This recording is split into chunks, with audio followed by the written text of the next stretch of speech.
हाल ही में प्रधानमंत्री नरेंद्र मोदी के मंत्रिमंडल का विस्तार किया गया। इस नए मंत्रिमंडल में राज्यसभा सांसद ज्योतिरादित्य सिंधिया समेत कई नए चेहरों को मौका मिला है। सिंधिया को केंद्रीय नागरिक उड्डयन मंत्री बनाए जाने पर छत्तीसगढ़ के मुख्यमंत्री भूपेश बघेल ने हमला बोला है।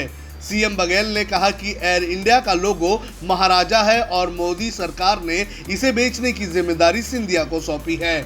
बघेल ने कहा कि एयर इंडिया और सिंधिया दोनों बिकाऊ हैं।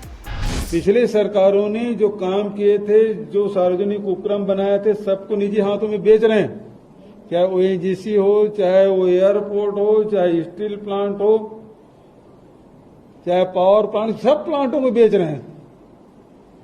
सब कुछ बेच डालूंगा, इस नीति पे चल रहे हैं लोग। तो रोजगार के जो अवसर थे उसको खत्म किया। रेल बेच रहे हैं, अब तो प्लेन बेच रहे हैं। अब प्लेन बेचने के लिए किसको दिए? जो एयर इंडिया का प्लेन है उसे बेचने जा रहे हैं। उस मंत्रालय को दिया सिंधिया जी को।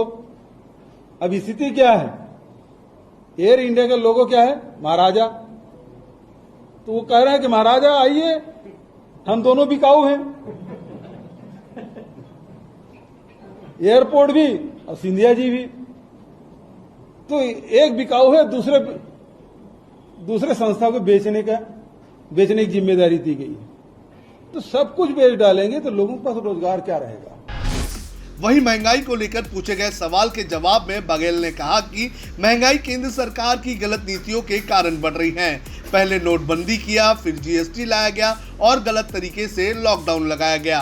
उन्होंने कहा कि पेट्रोलियम पदार्थों की कीमतों में बढ़ोतरी महंगाई बढ़ने का सबसे बड़ा कारण है। जब अंतर्राष्ट्रीय बाजार में कच्चे तेल के भाव गिर रहे हैं, तब पेट्रोल और डीजल के बीच प्रतियोगिता हो रही है कि कौन आगे निकलेगा। राहुल जी ने फिर कहा कि ये जो लॉकडाउन अचानक आपने घोषित किया है, पूरे देश के लोग सड़कों में 10 करोड़ से अधिक लोग सड़कों पे आए हैं। कितने लोगों की जानें चली गई, कितने परिवार बिछड़ गए, रोजगार छीन गए। तो ये आर्थिक स्थिति में सुनामी आएगी। और हुआ यही। उस समय वो लोग ट्रोल किए, लेकिन बात मानी गई। आखिर में ये लोग जो उस समय जो नोटबंदी के समय अचानक प्रकट हुए मोदी जी 8 बजे रात को, और बोले कि 12 बजे के बाद 500 और 1000 के नोट रद्दी, झटका दिया लोगों को। लेकिन हुआ क्या? उसी प्रकार से जीएसटी का मामला। तीसरा जो लॉकडाउन के समय बोले अचानक कि अब कल से लॉकडाउन पूरे देश में। लोग दिल्ली में सबसे पहले सड़कों में आए। और इस सेकंड स्ट्रेन में आपने देखा होगा कि राज्यों पे छोड़ा, जब देखे कि इससे बदनामी हो रही है, राज्यों पे छोड़ा गया। और राज्यों ने सूचित कर, लोगों को सूचित करके, उद्योगपतियों से, व्यापारियों से, सामाजिक संगठनों से बात करके जब लागू किया तो एक भी व्यक्ति सड़क में नहीं आया। तो ये अचानक झटका देने का काम जो उनका रहता है, तो अचानक आएंगे, प्रकट होंगे और कुछ घोषणा कर देंगे, पूरे देश में हलचल मच जाएगी। तो ये जो प्रवृत्ति है उसके कारण देश को बहुत नुकसान हुआ। आपको बता दें कि कुछ वक्त पहले ही ज्योतिरादित्य सिंधिया ने कांग्रेस को छोड़कर बीजेपी में शामिल हुए हैं और ज्योतिरादित्य सिंधिया के बदौलत ही मध्य प्रदेश में एक बार फिर से बीजेपी को सत्ता हासिल हुई है। और बीजेपी को जिस तरह से सत्ता हासिल हुई है उसको लेकर यही कहा जा रहा है कि ज्योतिरादित्य सिंधिया को केंद्र में मंत्री बनाना ये एक तरह से मध्य प्रदेश में सरकार लाने का गिफ्ट है। पता है, इन सब लोगों में एक चीज कॉमन है। गैस करिए क्या? नहीं पता? चलिए एक हिंट देती हूँ। ये सब आपके परिवार से जुड़े हैं। अरे, फिर भी नहीं पहचाना आपने इन्हें? चलिए कोई बात नहीं। वैसे भी ये लोग पर्दे के पीछे ही तो काम करते थे।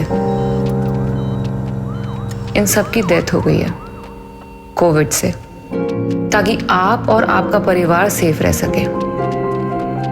और यही तो है परिवार का मतलब, अपनों की रक्षा करना। जो हमारे लिए जान दे सकते हैं वो अपने सगे नहीं तो फिर कौन है?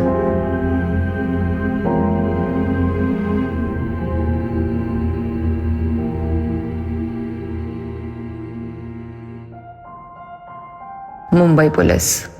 अब खबरें पाइए सबसे पहले हमारे मोबाइल न्यूज एप्लीकेशन पर।